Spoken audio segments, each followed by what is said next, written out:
Chapter 1. Call me cursed, for that's what I am. I am Brock Rashway, son of Leaves Rashway, son of tree elves and brother to the wind, earth, and water. Among my elven people, I became the Vare, the bringer of death, an abomination unleashed from a vampire's bite.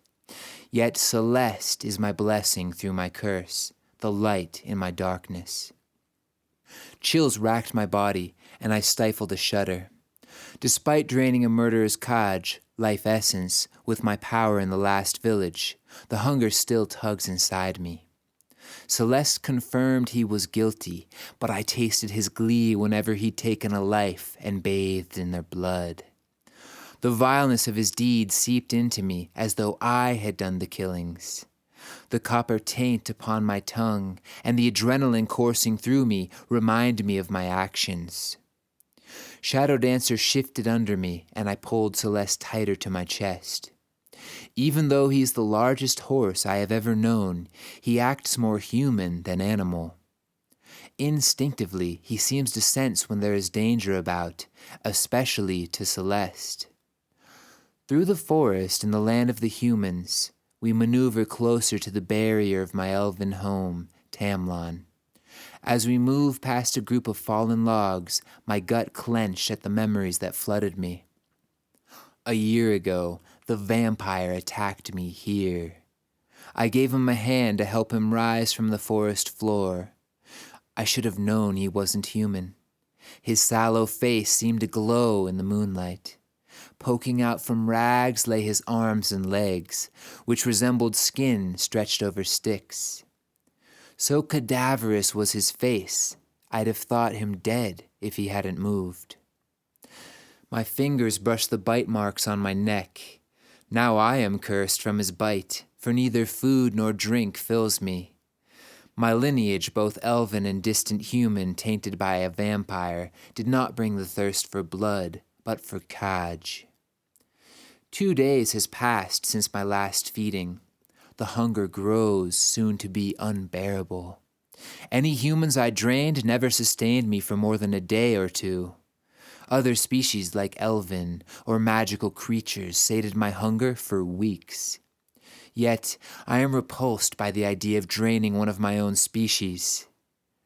It is only Celeste whom I can touch and not drain out her life.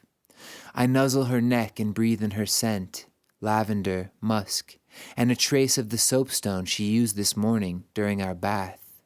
Celeste, the witch the prophecies told me about, would be my redemption. Although, at the time, I thought her death would not only bring my healing, but also rid my people's land of the poison that choked it from our enemy, the warlock. The true significance of the prophecy eluded me until after I made the decision not to harm her. Will the elders allow me into Tamlon?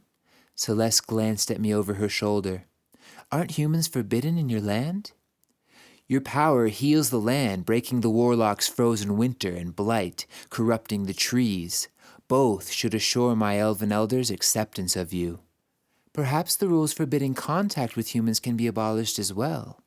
She leaned back against me. Summer heat prickled along my neck and flowers filled the land, as if in celebration of our defeat of the warlock. Do you think we'll find much on the prophecies of the four Nivelle told us about? She let Shadow Dancer have more lead, and we slowed to a walk. You said the scrolls were vague concerning you become the Vare and finding me. Yes. The prophecies that Nivelle told me to find the witch, pierce her heart, and draw her blood. Thank goodness I didn't listen to either of them. And we learned they can't be interpreted directly. Since Nivelle won't be with us, is there another elder or medicine woman or someone we could speak with? I shook my head. No, not that I know of. Nivelle is the oldest of us and is the only one with magic or prophecy. You don't have any prophets or even healers?